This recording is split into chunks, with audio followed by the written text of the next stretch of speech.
What's One More Book podcast where two besties talk about whatever the hell they want. I'm Senna. I'm Mina. And here's our book club. In this episode, we are talking about two books to close off the series of ACOTAR. One is A Court of Frost and Starlight, and the other is A Court of Silver Flames. We wanted to do these two books in the same episode since one, it's a novella, and the other is a thick-ass book. Let's get into it. It's 1 year after the war. We see Farah struggling with the responsibilities of being a high lady. Rhysand is focused on alliances and political strength. And Cassian is stationed at the Illyrian camps to restore order. Exactly. And he's not really having a fun time doing that. No, because they're Illyrian dicks. And he's trying to figure out his feelings for Nesta because some fucked up shit happened in the war and they still haven't talked about it. It's Nesta. I think he would be willing to talk about it, but Nesta being Nesta, she's kind of isolated now. Yeah, she has a drinking problem now. And she doesn't talk to anyone in the inner circle. No. She's just pulled back from everyone in her own apartment in the city. It's not a good apartment either. No, it's in shambles. And then she just goes drinking and having fun. With random males. Like, good for her. Good for her, but this feels dangerous. It's not like having fun with people. No, she's self-destructing. Yeah, exactly. Everyone else is in the Christmas spirit in the book, but Nesta... Winter solstice. But Nesta is not feeling those, of course. And Elena's still not talking much. She wasn't talking much before. She only said like one sentence last book, and that was it. She's mostly in the kitchen, baking, in the garden. She asked for a garden last book. Yeah. And now she's just planting things. Good for her. And Good Az for is her. helping her, I think, also. Yeah, Az is always there, Yeah. like hovering. There are some things like happening between them, but still, I don't really see it. No, neither do I. But solstice is coming. Everyone's buying each other gifts. Not Nesta. Nesta, I think, is paid to be there. Yeah, Farah Farah pays pays her. her. It's actually really sad. It is. I mean, I get that she doesn't want to be involved with like everybody else, but like even for Elaine, she's also been through the same things you have. I think Nesta in this novella feels like she's the odd one out. Elaine has the twins now. Farah has Amryn and more. She's alone. She doesn't have anybody. So she isolates herself even more. Farah and Cassian are trying to decorate the house. Trying being the key word there and not succeeding. They get drunk on their ass. Yeah. And who helps them? Azul, of course. He's helping everyone. He's the most responsible one out of all of them. And Rhys finds them like passed out on the carpet, picks Farah up, Takes her to bed. and it's sexy times. Good for them. Yeah. They survived a lot. They found each other. They're married. Yeah, they can live in their bliss now. This book feels like that, like a little special episode you get. Is it necessary? I will say I was kind of disappointed after I read A Court of Wings and Ruin. Wasn't expecting like such a short book after that. And I picked it up and I'm like, really? Okay. This is it? What do you mean? This feels like a boring novella. Not much happening, but it kind of sets the pace for Silver Flames, which is okay. I was happy to at least see the aftermath of the war. Yeah. And them finally getting like their happy ending. And this is a happy ending. It's filled with much more like positive vibes. You know, the hot tub scene. The hot tubs. That was so funny. It was one of my favorite scenes in that book where all three Bat Boys are like in the hot tub. They're just chilling. And then Rhys and Farah are sexting through the bond. It is actually sexting through the bond. But Ezra and Cass are just like, are you guys, like, what are you doing right now? Can't we have any peace here? We want to relax. 3 big guys in a hot tub, totally not gay, but just Rhys is making everyone uncomfortable. And they kick him out. Of course, as they should. Yeah. After they kick out Rhys, Cass and Azra kind of have like a heart-to-heart about Elaine as well. You can see how depressed Azrael is in a way. And that really breaks my heart because everyone's happy, everyone's getting something or someone. I mean, Cass and Nesta aren't together, but like you kind of have the feeling that they will be. If Nesta ever becomes a person. Azrael is sad because he thinks something's happening between Elaine and him, but Elaine is mates with Lucian, so... And she's not giving anybody anything at all. It's a given. Elaine is experiencing really heavy PTSD, as anyone would. And in this situation, I feel like Azriel is being maybe too forward, expecting too much from Elaine. I know he's not saying anything, but it's not that cool. No, but they do have like some small tension going on between them. It's solstice dinner. Everyone's there. Nesta's there because she's being paid. She's not happy about it. No. Everyone gives each other gifts. Except Nesta. Nesta doesn't get anything, and she doesn't give out any gifts. Everyone buys paint for Feyre. Don't get me wrong. It's thoughtful, but it's an easy way out. You know that person paints, so everyone buys paint for her. I would be pissed if I was Feyre. Well, I agree, but also they don't really know her that well yet. She's new, and they've been through war and everything else, and they didn't really have a chance to like sit down and get to know each other. Like imagine being Feyre. You're opening each and every packet, and it's just paint after paint. I would be simmering. She can paint till her heart's desire, you know? Yeah, every stick figure that she wants. That's exactly how I imagine it. But Rhys gives Feyre a house. Not just a house. A townhouse. A big-ass mansion. Near the river Sidra. No, it's basically like an offering where they can finally start a family. Live together separate from the House of Wind and everybody else. They're living like a cult. Yeah. They need space. I bet it's weird as hell to just hear everything from the walls that the couple is doing. Yeah, and they can smell it as well, so kind of weird. They need their own space. This is also where we find out that every dress that Feyre wore is made by Rhys's mom. She never got to meet her. She knew somehow, I guess. Yeah, and she's wearing her ring. She's wearing her dresses. It's very meaningful. Yeah, from what I gathered from like the writing, they're beautiful dresses, so she has a fashion sense. Imagine them being like awful and you still have to wear them. In my head, they're all like sparkly and glittery and like flowy, dark colors. So everyone's having a blast at solstice dinner. They're drunk, they're having fun. Az and Cass are singing horrible, horrible songs in the streets. And they just had a blast. Except Nesta. Obviously not. I think she left early though. Yeah, Didn't she? She left. I remember a scene where she was like in the corner of the room, just looking at everybody, and she just felt like she didn't belong there. She doesn't belong there. She doesn't put any effort into being an actual family. And they're all trying. Cassian goes out to give Nesta his gift, but Nesta, of course, doesn't accept the gift, and Cassian throws the gift in the Sidra. Sad again. I really want to know what was in that box. Yeah, we never find out. No, and he never tells us, and I want to know what was in that box. What was in the box? What's in the box? And then the next morning, the Bat Boys have their iconic snowball fight, and the girls are not allowed. Kind of mean. It is mean. But they watch. The boys have fun. Yay! You guys have fun! I mean, it's fine. What can you do? Just like a very homey family vibe that you get from this novella. It's nice, but it's not what we're here for. Could have been an email. It's like a snack. Our novella ends with Rhys and Feyre discussing starting a family, having a baby. They also talk about, doing an intervention for Nesta. Yeah. They want to help her out. Will she accept help? We'll see that in the next book. Yeah. Pause! Each episode, we do a signature cocktail based on the theme of the book that we're talking about. And in this episode, since we're talking about A Court of Silver Flames, we did a cocktail named Hands on the Headboard. It's as sweet as you would think it is. It's red for Cassian siphons. It has strawberries, I think a little lemon. Very fruity and sweet, just like our little puppy Cassian. Yeah, it's just like his love, I feel like. So we dedicate this cocktail to you, Cassian. So I just remembered that scene. I think it's very accurate with this cocktail. And if you would like the recipe to it, you can comment down below or go to our Instagram for a closer look and comment there. And we will be happy to share it with you so you can give it a try. Cheers. Cheers. Oh, that's so good. Oh, fuck yeah. That's really good. And now we get to Silver Flames. Imagine my shock when I get the book and I see Nesta and Cassian as the main POVs. I wasn't expecting it either, and it's a thick-ass book. I get that Feyre and Rhys were like 3 books. She kind of wanted to keep the other characters in 1 book. I didn't think it needed to be that long. No. It makes sense that Feyre and Rhys gets like 3 books. They're the main characters. But this book is like, what, 700 pages? That's way too much. I was kind of bored. I was like, can we get on with it? Please move on. Get to the point.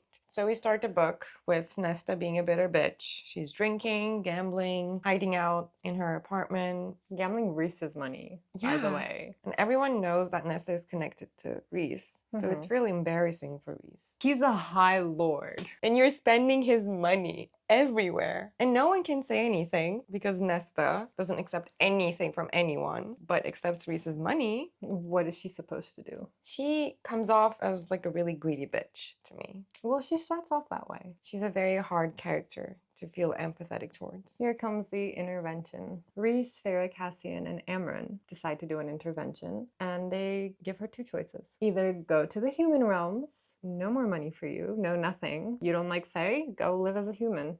Don't spend my money then. Exactly. And the second option, she can train with Cassian, stay at the House of Wind, and kind of get her life back on track. It's like an expensive rehab that they're trying to get her into, and they're still thoughtful. Well, I don't think Reese is doing it because he's thoughtful.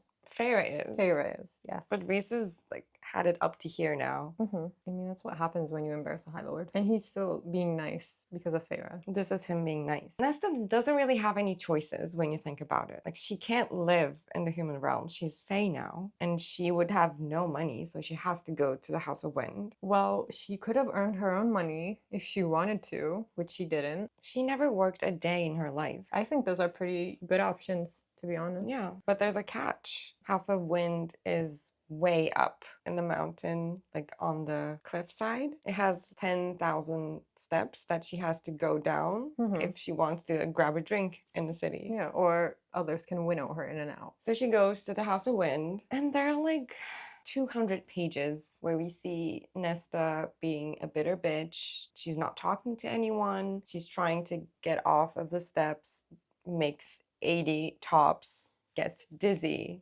goes back up. Hilarious. It just goes on and on and on. And I have something to say about that. Like, you go down, like, towards the middle, maybe she goes down like 5,000 steps, and then she can't make it, and then she goes back up. I would just camp out there. Why don't you just keep going down the other 5,000? Like, how does that make sense? How do you haul ass back upstairs? She is experiencing probably withdrawals, so she needs the alcohol. She makes a decision but cannot follow through. It's really frustrating as a reader to just read the same thing over and over again. That's what I felt. I felt the same. And there's this sexual tension, frustration with Cassian that doesn't lead anywhere. Like, how can you be so strong to not even consider anything with Cassian? You threw yourself on him back at the war. You had this very romantic scene, and then nothing. I get how she can be like a little bit scared, maybe. She doesn't want to talk to anybody. I understand why Cass isn't an option as well. But he's trying. He's at least being nice. You can be nice back. It won't kill you. But at a certain point, Cassian is dropping that behavior as well. And I get it. Nesta is also having tough times, just like Elaine. Well, there has to be like a line. He's had it up to like here. He's like, enough, fine. You don't want to be nice to me? I'm not going to be nice to you. But there's this tension, so they can't stay away from each other that much. Cassian tries to train her every morning. Nesta just stands there like a bitch. Why? Go back to your room then. No feelings, no talking, no moving, no nothing. They're just bickering. Just try to go down the stairs and walk back up, and then you're tired. Every day. That's the training. But another part of the deal was for her to work at the library. With the priestesses that found sanctuary there because they were traumatized from random event in their lives. But they don't like her as well. They're kind of like iffy about her. Because she gives off this negative energy around her. No one wants to go near her. So the priestesses are also like, no. Do what you gotta do and get out. The only friend is the house. Yeah, the house is giving her food, giving her smutty books. The house knows a good time. Yeah, house is really high up on my list. I would live there for sure. Of course. A house that just provides me books. And doesn't talk back. Amazing. Nesta's best friend. Well, the house is nice. Like, what's the point? Don't go down there. You know, don't even try anymore. I would just be in the house, just reading and in a bathtub all day. Well, that's what she does for a long time. She realizes she can't go down the stairs. It's funny that the only reason she wants to go down the stairs is just like get wine. That's addiction. Get a drink.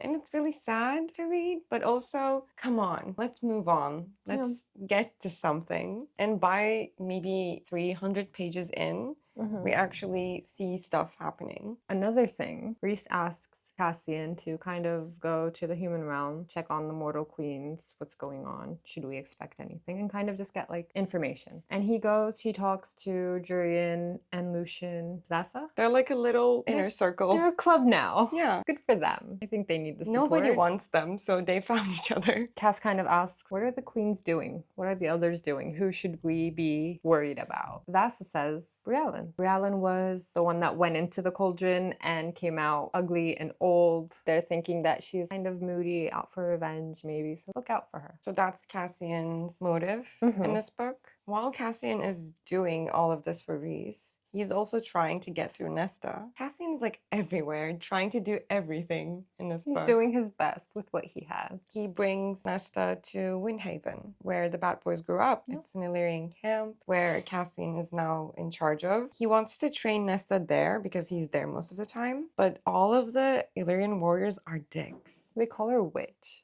And Nesta isn't even training. She's sitting on like a rock she found and freezing to death. Still, they're afraid of her, as they should. I get it, but like also, she's just sitting there. Why be such a dick? They're so misogynistic, it's not even funny anymore. No. But they're brute force. They're needed. The second time Cass brings Nesta to the camp, he doesn't want to train her. He tells her, just go buy some clothes. Here's a store. Just go in there, see who's in there. And Nesta meets Emery there. An Illyrian female with clipped wings. But she's very strong, very independent. She's not really like a shy character. No, and she's known around that camp because her father was a warrior and now she's taking care of the shop. Nesta is intrigued by that. She enjoys that. She needs friends. And we kind of get the feeling that Emery is going to be the first friend. And with this all like warriors and camps and everything, Cassian tells her about the blood rites where they have to go through in the mountain Ramiel. No powers, no weapons. You find them along the way. Where you end up when the blood rite ends is like classifies you as a warrior. Is really important. And of course the Bad Boys are the most elite warriors among them. They finished it together. Yeah, and this story kind of gives Nesta maybe a little push. Like she's intrigued by this, but still she glares at everyone. She's cruel, harsh. And also Cass is doing the best he can to like provoke her at this point. At least train a little bit. Do something. He kind of goes a little bit too far, calling her weak, coward, and Nesta just explodes and she's like, I'm gonna prove you wrong. That's her mission now. She just wants to prove Cass wrong and she starts training. Yeah, they make a little bargain. Cassian says 1 hour, please.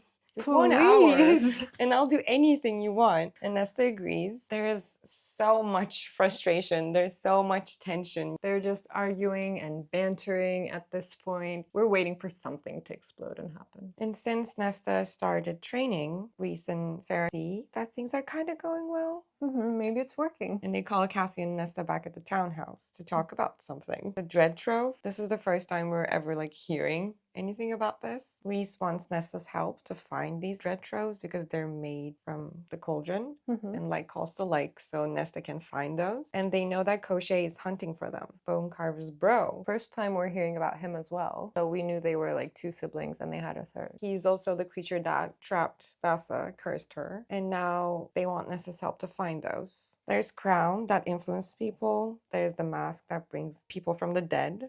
And there's the harp where it lets you travel between worlds. They're pretty important. So apparently Briallen is looking for them and they kind of want Nesta to get to them before she does. Although, is Nesta really the right hand at that moment? You know? Questionable. She says, okay. Shocking. That she wants to help out for once in her life. Maybe training actually helps. Maybe she has like a clear point of view. On a side note, this is actually where we get the smutty chapters, little by little, after 300 pages. Very slightly though. They kiss. Finally. Unbelievable. How fast? Cassian is like really trying to get a reaction out of Nesta every time that they have an interaction. And she's slowly like coming out of her shell. She's trying to have little conversations with the priestesses. And that's how she becomes closer to Gwyn. She's been through a traumatic experience, but she's still very nice, very spunky. But she's very ethereal as well. The red hair. Yeah, she's very graceful. And she kind of hints at like Valkyries Yeah, she's doing a research for another priestess. She tells these stories about Valkyries, how they helped with the Illyrian warriors back then. And Nesta's curious. She researches a little bit and then she decides, we can do this. Why not? Why not? The men can do it. We can do it. Fuck yeah. This way, Nesta gets her own girl squad as well. Farah has her friends, Elaine has the twins, and Nesta now has 2 best friends. with the Trauma house. bonding a little bit. Aren't we all trauma bonding? Yeah. I get that. Mhm. Their friendships were genuine, and it Yes. was surprising to see Nesta having these bonds with people, because Emery seems like a very tough cookie from the outside, but she's also very spunky. Yeah. And Gwyn is very different from those two, but she's really alive, has a lot of reactions, and Mhm. she's comes off as like smiley to Mhm. me. They're very different characters. Yeah, and they make a nice little group. They start training together. Sometimes Az is helping as well. Although the girls are kind of with Illyrians. They're very about them. You Mhm. know, they don't want to be around them too Mhm. much. This is also where we get the news that mom and dad are pregnant. Yay! Good for them. They were talking about it. Congratulations are in order. Question mark. But while all of this is happening, finally Nesta, Cassian, and Azriel are on the hunt for the troves. So they go to the bog and they are looking for the mask. And while all 3 of them are there, they come across Autumn Court soldiers, which have been missing apparently. They notice that they're acting weird. And they put Nesta in a tree. For safekeeping, Stay so there. she's okay. And they get attacked by the soldiers, even though Az and Cass kill most of them. They take a few for prisoners, so Az can interrogate them and see why they're here, how they're here. And in the meantime, Our girl doesn't just sit on a tree. no, she's strong. She can do things. She goes to the lake.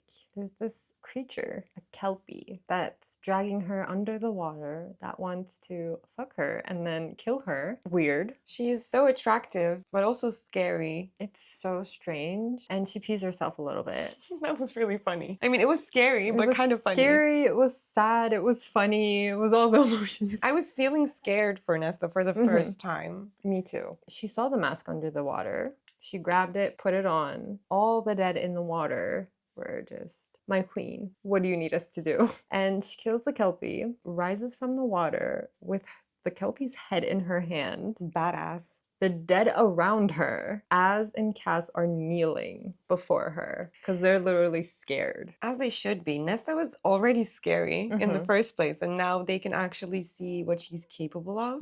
That was a really cool chapter. It was such a badass scene. And the artworks of those chapters were really good as well. So good. They take the mask, they go back, and Az is interrogating the soldiers that they picked up there. And they find out Autumn Court High Lord Baron Cue the eye roll. was helping Briellen, and she has the crown, and she influenced the soldiers. They were looking for the mask and they got lost. Baron?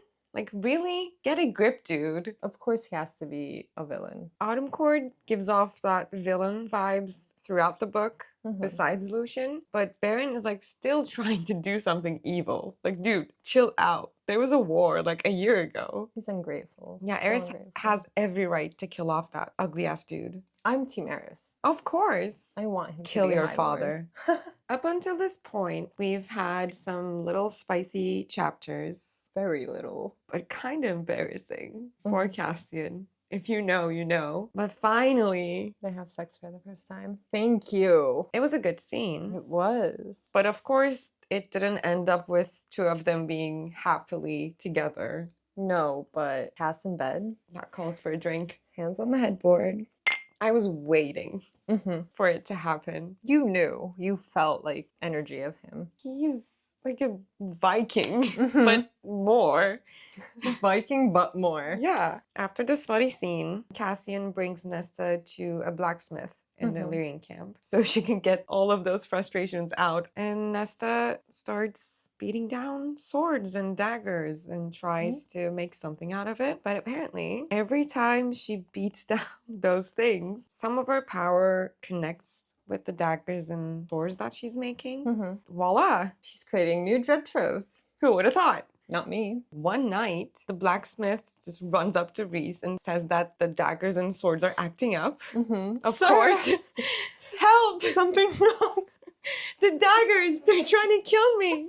And Reese picks them up and actually finds out that these are the new Dretros and tells Cassian, "Shh, don't tell Nesta about this." And what does Cassian do? Runs and tells her, of course. Cassian did the right thing here. I agree. They have to be aware of these things. Nesta has to know. She could just be creating things willy-nilly. And then no one will be safe. Is Imagine anyone she's safe? making everything a trove.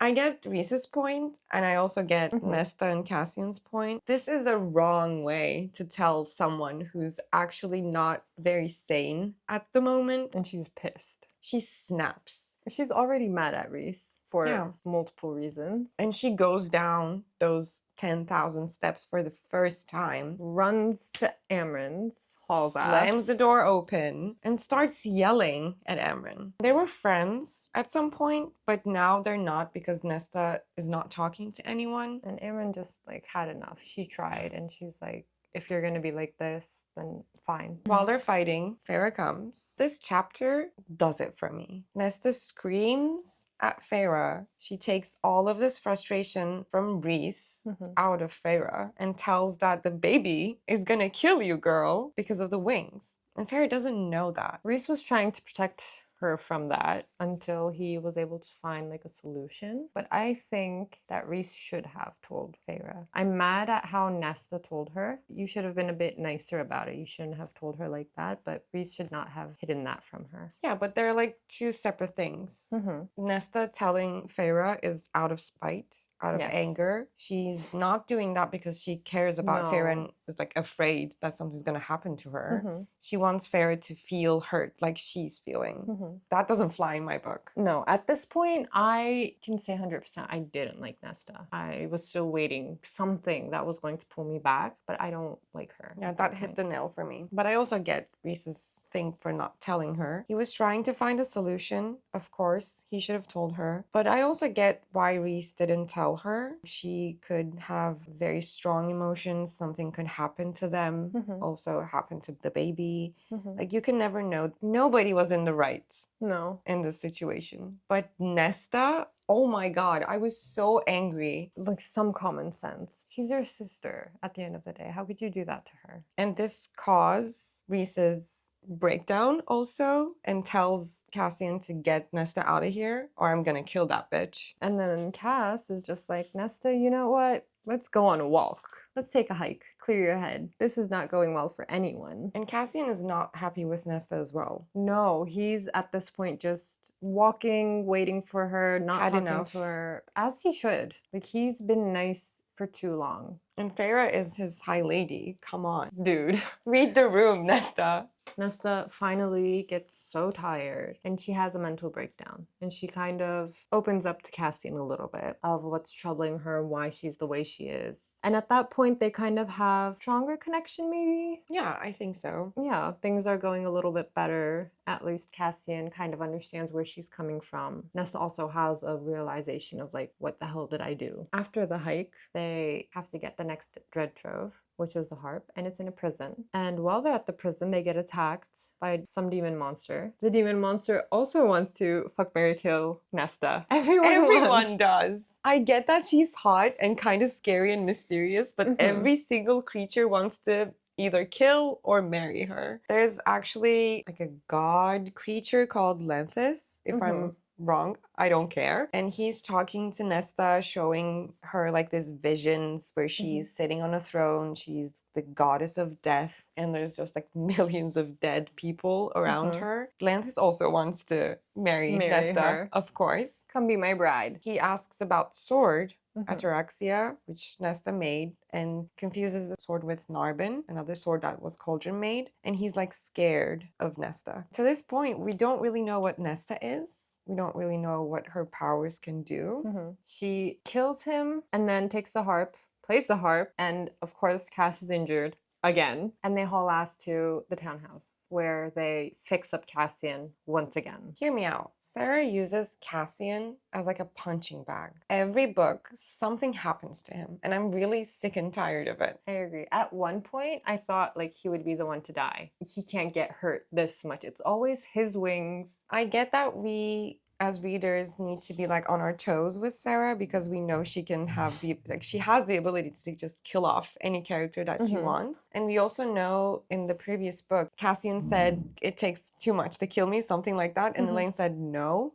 So we know something's gonna happen to him and we're just waiting. And every book something happens to him. I'm just sick of it. Me too. I don't appreciate him being hurt all the time. Yeah. And it's at this point it doesn't even make sense. Like, how can he be hurt the most? At least he's alive. At least she didn't kill him off yet. Thank God. Winter solstice is coming. Yay! There's gonna be a ball for 3 days. First day, they're going to be in Unhinged City, and Eris is going to be there. And Rhys tells Nesta to seduce Eris because they met each other before in the spring court, and Eris showed some interest. And now they want like Nesta to seduce him, so the alliance would be more like stronger, and also find out what's actually happening with the crown and everything. And Nesta, because she feels guilty for telling Farah, says yes. But Cassian.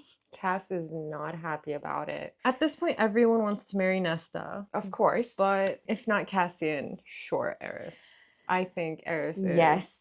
So we get to the ball. They're in the Court of Nightmares. That dancing chapter between Nesta and Eris. It was so good in my head. Hear me out. I'm sure this is a hear me out for like both of us. I love Cassian, but if Nesta and Cassian weren't to be like together, Nesta and Eris would make such a strong couple. Power couple. They would be amazing. The vibes. Mm-hmm. Misunderstood characters. They would very be strong-willed. They had great chemistry. The banter was there.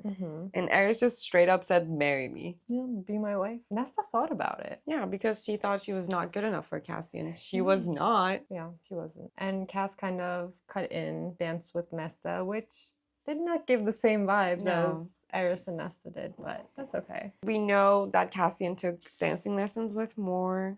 That was very thoughtful. I mean, Eris and Nesta, I stand by what you're saying. They would be such a great couple. It's a wasted opportunity. It is, but it's also sad because I love Cassian too, you know? I want him to be happy. One person we don't really see in this book is Moore. She's in Valahan trying to convince them to sign the treaty, and she's there most of the book. We only see her like glimpses when she's trying to help Nesta find the dress for impressing Eris and the dancing lessons with Cassian. And also she's there sometimes to show support with Farah and her pregnancy. That's the only glimpse of we get. Kind of suspicious. What could you be doing for that long in Valahan? I mean, they want Valahan to sign the peace treaty, but they just don't want to because they want to expand their territory to Prithian, apparently. But how long do you have to be there? What are you doing exactly to convince them?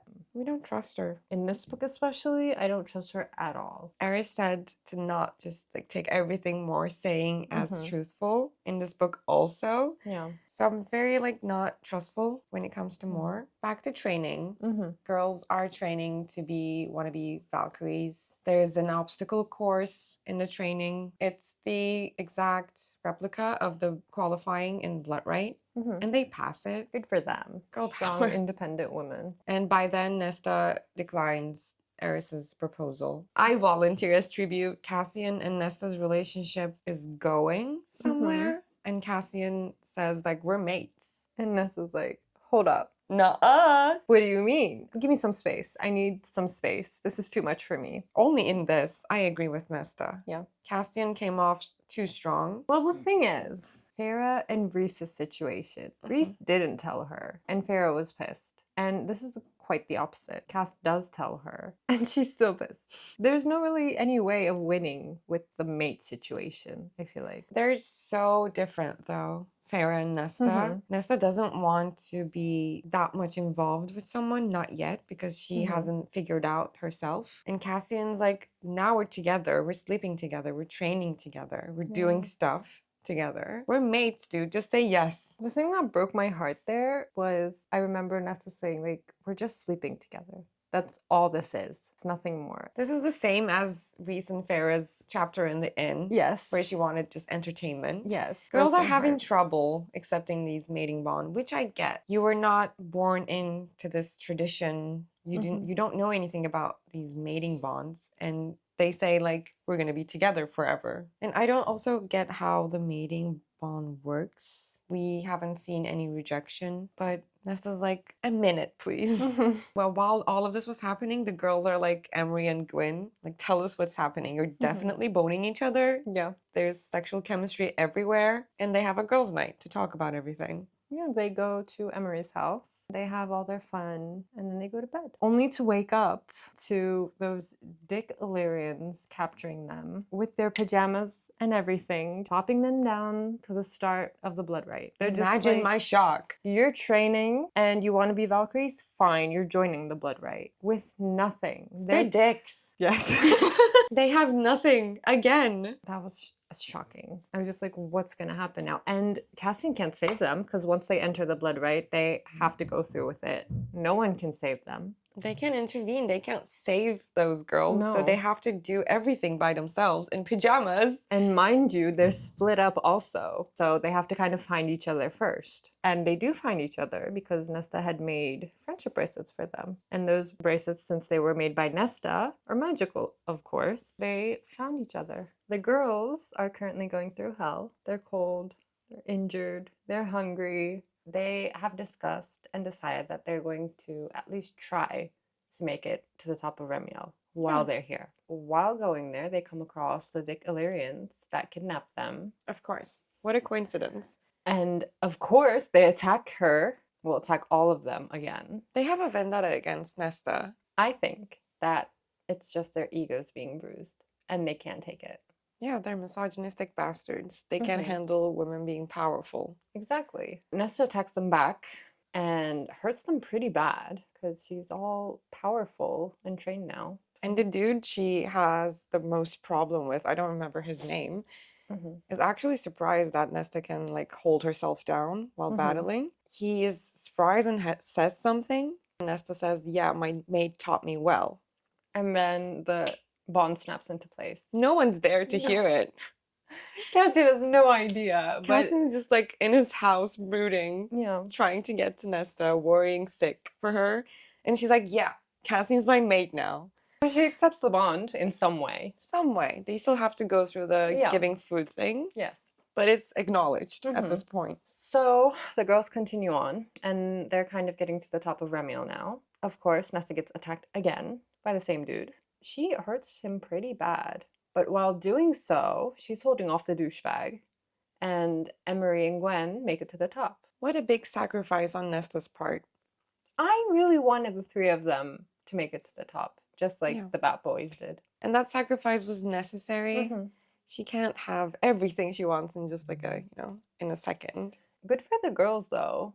Nesta actually sacrificed something for someone else for once. She wasn't thinking of herself. She's growing, some character development. Yeah, I'm proud of her a little bit. I'm kind of starting to like her a little bit more now. Yeah, a bit. Just a tiny bit. She's still not my favorite character. No. And by then we're just like nearing to the end. So everything is happening. And we see Cassian and the ugly ass bitch queen, Briellen, coming towards Nesta on the mountain. And we're shocked. How did that happen? Is it betrayal? Then we see Cassian not being himself. He's being influenced by the crown. Yeah, his eyes are like glazed over. And we find out that Cassian was captured by the queen, and now crown is being used on him. And the queen just says, kill that bitch. Oh, let's take a breather. Yeah. Everything happens at once. It's like a slap in the face. Cassian launches at Nesta, can't fight the force. He can, but he can't. And he chooses to hurt himself.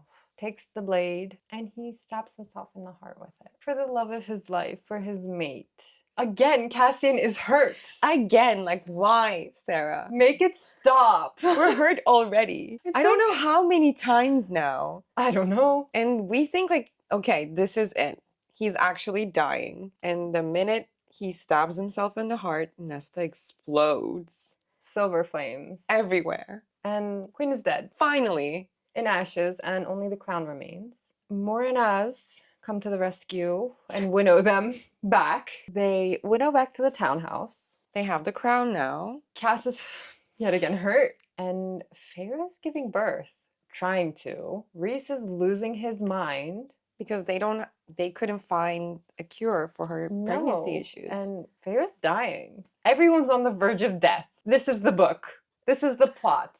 Everyone's dying, but no one dies. It's just a feeling of imminent death. You don't want to turn the next page. Like every time I'm reading, I'm just like, Sarah, is this the time? Is this when it happens? Because I'm having a hard time believing at this point. Yeah. How many times can everyone say everyone? We don't have the High Lord Commission. Who's going to save them? Well. But if you remember that if Farah dies, Rhys dies also. Yeah, because they made, well, I don't want to say stupid It is bargain, stupid. but it is. You're a High Lord. Like, you leave your court with nothing. That's like not strategic at all. Like, you have a child now. You were talking about having children. Yeah. And that didn't cross your mind? Like, if something happens to you, the other parent also dies. Not smart thinking. Not smart thinking. They're just blinded by love and scared to hell that they're gonna lose each other. Anyways, this is not about Rhys and Farah. Farah's dying. Nesta comes in to save the day. She has all her troves. She puts them all on, uses the harp at the moment that Farah's taking her last breath. Rhys is just losing his mind. Az and Cassian, I think, are trying to hold him. And Magda's just there, doing her best, trying to stop the blood flow. And Nesta stops time and is now begging the mother to save Farah. She even screams that she's going to give back what she stole from the cauldron. She chants, like, I give it back. And it's a really sad moment. You can finally see Nesta's love for Farah, and she actually says, like, you were there for me when no one else was, and I threw you out. It's a very, full circle moment as well. Yeah. And she has, like, a little discussion with the mother, and the mother is very nice. Very nice. She understands what Nesta needs and that Nesta is actually trying to do better. She changes their anatomy to have fat babies. But not Elaine's. All of you Asriel and Elaine shippers out there, she can't have his babies. Just so you know. They're not gonna happen. Think about that. Sarah never does anything without a reason. Thinking. Exactly. Something needs to connect to one another. And we also have Asriel and Gwen situation happening. That I'm shipping. His shadows sing for her. And they were just, cute. During the training, he was focused on Gwen. I'm betting my money on that. I'm sure that will happen. Nyx is born. So a cute baby boy. Rhys is on his knees thanking Nesta. That was a good moment to read because Nesta and Rhys had this animosity between each other. So that was an end for that. So Nesta actually prepared herself to have Cassian's babies as well. Without asking him, by the way. Like, I'm not asking you. Cassian still doesn't know that she accepted him as her mate. Nesta's doing all of this future planning, like getting married, being mates, having children, and Cassian's there just like, am I dying? Somebody save me again. Everyone is kind of currently living their happily ever after. Farah and Rhys gave Nesta and Cassian the House of Wind. But for this whole book, it was so unnecessarily long. There was so much frustration happening. And I get that we needed to go through all of that to feel something positive for Nesta. And a lot of people switched on Farah and Rhys after reading Nesta's book, which I don't get. I don't agree with that. Rhys and Farah became this cringe couple that many people found very problematic. Well, a lot of people also thought that Rhys was not like the good guy. He was kind of the villain, and he was mind controlling Farah as well to like do the things he wanted, make her think that it was her idea. I don't agree with this. We don't buy it. I don't condone this. I love Rhys and Farah. They have their issues, sure, but I don't see them as like the villains. We also have to keep in mind that every narrator is not very reliable. Throughout this whole book, Nesta had her grudge against Rhys, and it was very tough to read Rhys as this like bad guy. Mm-hmm. I get that not everyone's gonna love him. Now that this is the latest book, everyone's just like anti-Reese. And the same thing happened with Farah as well. She was this heroic, strong, badass female. And in the last book and in the novella, she's this house lady. She's like dressing herself up. She doesn't want to be a high lady. She's like frustrated. And it just like the character switched for me, which I don't like. I get that she was having kind of like a calmer era after everything that happened. Which she deserved. Exactly. But we still have yet to see like her mother rage. And I feel like something's going to happen maybe in the next book, maybe in a different book that's not Asriel's. I'm kind of waiting for that. I want to see the full extent of her power. But also, we see all of the mating bonds being accepted till now. We don't know what happens when it's rejected or one of the mates die. I'm really excited to see if Sarah's gonna go towards that route. I'm very like scared for Cassian because we saw Eris and Nesta having this amazing chemistry. And we also have this weird love triangle between Asriel, Lucian, and Lane. There are a lot of loose ends. And because it's been years, people are going crazy with these theories. There are so many out there. And to a point, like when you keep reading them all, they kind of start making sense to you. We're all Delulu at this point. Yeah, I don't like that. No. It's making me feel crazy. But for now, we're done with ACOTAR. Been a ride. We did it. We did it. We finished the first series. I have a question before we finish it. Of course. What are your top 3 favorite characters? Well, one, Surreal. Its death broke me. There are so many, and I don't want to be like mainstream and say like Reese and Farah because I love them, but they're not like fave I get characters of mine. Azrael was one of my favorites up until we got like a glimpse of his bonus chapter, which was a whole nother thing. That kind of gave me weird vibes. The third one is kind of like a tie between a lot of people, or maybe the house, because you can't go wrong with the house, the House of Wind. Okay. What is yours? Well, I have Lucian. Obviously, we all know I love Lucian. And then I have Serial as well. But my last one is Bryaxis. Really? Yeah, I really love that creature. Yeah. And it was really sad for me to let that creature go. The whole being lonely and being afraid, down at the library, all alone for centuries. We went through so much pain in this series. Yeah, we did. But it's done. Yeah. What are your top 3 favorite characters? Leave them in the comments down below. And we'd love to have a chat about it later. Yeah, let's have a discussion, guys. I also do want to say before we end this whole thing, I don't know if this is like a hear me out, but hear me out. I do want Tamlin's redemption arc. I want that too. I feel like he's been through a lot. He's put people through a lot. But I think he deserves like at least a glimpse of happiness. Everyone got their redemption. Yeah. Even Nesta is a likable character now. Exactly. Why shouldn't he? And I think if he does, it would be a very Beauty and the Beast thing. Because everybody thought that Tamlin and Farah were like the Beauty and the Beast kind of thing, but I don't think that's it. No. I think Tamlin has yet to find his beauty. I think Farah is a little bit more the villain in Tamlin's story as well. I agree with that. And he's in his full brooding beast mode throughout this book. So I'm really excited to see that too. Yeah, if we see that. We still have a lot of fun things planned for you guys. We have a lot of book reviews coming. And you can still give us ideas and you can comment down below what you guys want to see after this series. Don't forget to subscribe and turn on your notification bell so you don't miss out our new episode. And be sure to follow us on all our other socials, Spotify, TikTok, Instagram, that are also in the description box below. And we'll see you next week. Bye!